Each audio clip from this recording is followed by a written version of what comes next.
So good. Just look at the damage they're doing. These two guys right here. Oh, finally one casualty, but it looks like they were able to kill 3 riflemen, even under fire from multiple directions, while still laying down massive, massive fire on these guys over here too. That's the elite armor paying off for them. Elite armor, by the way, if you're not aware, it's just a different armor type.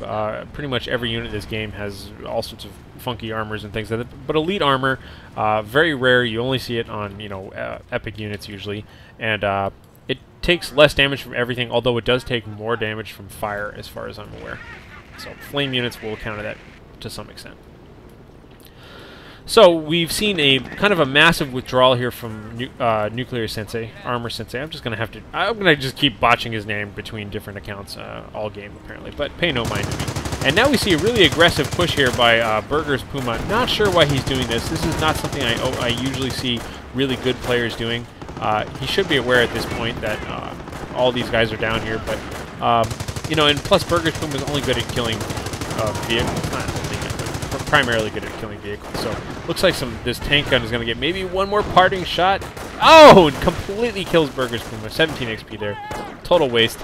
And these Panzer Pioneers are going to have to get out of here as well. So definitely don't agree with that. It's way better off to... Oh, and it looks like an accomplished Puma was created out here as well. And it just took some serious damage from our Greyhound armored car, and that's the end of that. So always a much better idea to just kind of hold the territory you have. You can tell that he had all of this stuff here. Just cap all of that stuff and just hold it. Don't go for broke, you know. I'm always quoting Day 9's, Day 9 wrote a nice little academic paper called The Marginal Advantage, but don't try to win big against skilled players. You know, don't try to just be like, "Ah," and then I destroyed his whole base after I capped the map. Just, you know, take your little marginal advantages and capitalize on them and make them concrete things that you can, you know, keep with you all game. So, you know, take a lot of the map, but then hold on to some of it and just back off and use that advantage to make your army bigger and to make your cap points bigger and things like that. But don't just try to kill his base, because you're not going to. That only works against noobs. It won't work against skilled players. So, big push coming up here from ArmorSensei. His rifleman just kind of pushing up, but it looks like he's backing off.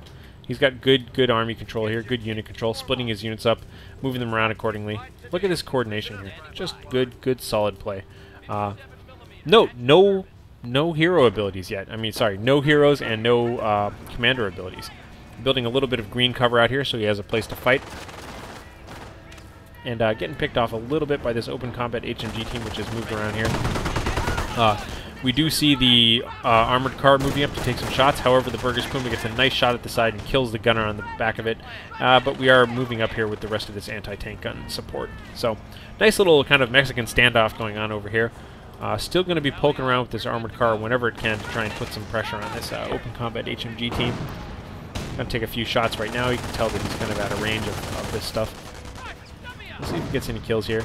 Anti-tank gun kind of firing away, but there is a sniper up front for Stahlstrom. And looks like this sniper's going to be picking away at this anti-tank gun. We have a flare giving him sight back there. Good combination of flare and sniper. And now everybody here is going to be kind of weak because they're in the presence of this flare. At least, maybe not. Depends on how well he's, or how exactly he's leveled it. But either way, flare is being used very effectively. And Nuclear is going to have to retreat right now. Oh, and the last of the guys gets sniped. And of course, if you kill 2 of the anti-tank gunners, the third one has to commit suicide. And that's the end of them. And now we see that kind of restraint. He knows he's won a big battle, and instead he's just going to cap this area and fortify it, and just capitalize on those gains for the time being. These guys looks like these Pioneers are kind of forgotten about. By the way, Pioneer upgrades for Stahlstrom. He does have the rifle upgrade as well as 16% extra health. So standard kind of upgrades there. These riflemen managed to kind of decap this munitions point, and now they're retreating, and it looks like they're retreating and getting stuck and exchanging fire. Oh no, it looks like maybe he'll get out of there. Yes, one guy just barely gets out of there. And we've got snipers pushing up, we've got infantry pushing up on all sides. Sniper doing a great job. So this rifleman squad just picked up this remaining anti-tank gun, and it's not going to back up quick enough, and using the flare, the sniper gets the second kill, and of course, the third guy, seeing all of his friends die, commits suicide, and we lose control over this gun. So, Nuclear has just lost his control over this side of the map for the most part, and now we're going to see some serious pushing for sure going on here, because this is enough to justify an attack, because now you've really done the damage you wanted to do. So, replacement Greyhound, or a second Greyhound coming up now. This Greyhound's Engine is completely damaged. Burgess Puma is putting pressure on it. We've got Panzerschrecks out here. This thing's driving out of control, crashing into AT guns. And our minesweeping engineers are backing up here. Looks like the new Greyhound does have its armored skirts up, but no 50 caliber, so it's just kind of dealing with these close combat Volks as best it can. As well as the bargain Volks here who are Panzerschrecking it. Doing a little bit of damage, but hitting that front armor, and we'll see if he's going to be able to hold this off. They're just kind of standing there, taking it. Looks like the 50 cal is now up, and they are backing away. They know that that's going to be some serious anti-infantry damage there. So, knowing that he's kind of at a stalemate here, this hedgerow tends to be the dividing line for everybody, just because the fighting gets really fierce in these little columns. It looks like NuclearSensei went ahead and just moved the bulk of his forces out here. You can see he moved out with 2 rifleman squads and engineer squad, and just split them up nice and evenly, and capped all the points he needed to get some good map control. So I like that. I like the fact that he's got this, like, basically a little bit under control. You can see, once again, he's manned this anti-tank gun and moved up with the rest of his riflemen. Actually, I'd like to see him retreat these guys and reinforce them, but because we do have some serious snipers out there. I know he knows there's at least 1, but I don't think he knows there's 2. We'll have to see what these guys are doing. And they are double sniping the anti-tank gun. The anti-tank gun goes down. It only, of course, has 2 hit points. Again, we see the sniper flare combo. Really good use of commander abilities for Stahlstrom. Checking out the back of his base. Krieg barracks going up. Sturm armory already up. And rest of the infantry just back here resupplying. And it looks like these riflemen here are taking care of business. So far, nice even split across the map now. A little bit of skirmishing going on here to the right. Let me jump out here and take a look at that. Looks like infantry here having some skirmishing going on between these Berger Panzer Pioneers. Killing off 2 of them, and then the snipers kind of picking off the rest of them. 3 of them left over there. 3 riflemen here on the right. So standoff going on here between Greyhound Armored Car and Burgess Puma. It looks like Burgess Puma does have a destroyed engine, or sorry, damaged engine. And these close combat folks just taking cover behind the behind the sandbags that were set up so nicely by Nuclear earlier on. So a little bit of a calming down here going on. Good distribution of units. Getting an anti-tank gun now just to kind of help out a little bit more. I was surprised to see that he didn't just reinforce this one, but I guess he doesn't have anybody nearby at the moment. Maybe he wants to and plans on capping that one later. Open combat, machine gun team still here, taking some damage, but backed up by the Burgess Puma. We'll have to see if they're able to get everything he needs out of this. Greyhound just laying down the fire on it, just kind of exchanging bullets. And there goes one more kill, and this guy's going to have to retreat right now, pretty wounded. And there he goes, Burgess Puma backing up to safety. And a lot of good pressure here by Nuclear. He's getting some dominant map positions here. And you'll see just the micromanagement that's going on. He's got units all over the map here. This is not one big attack. He's not trying to kill someone's base.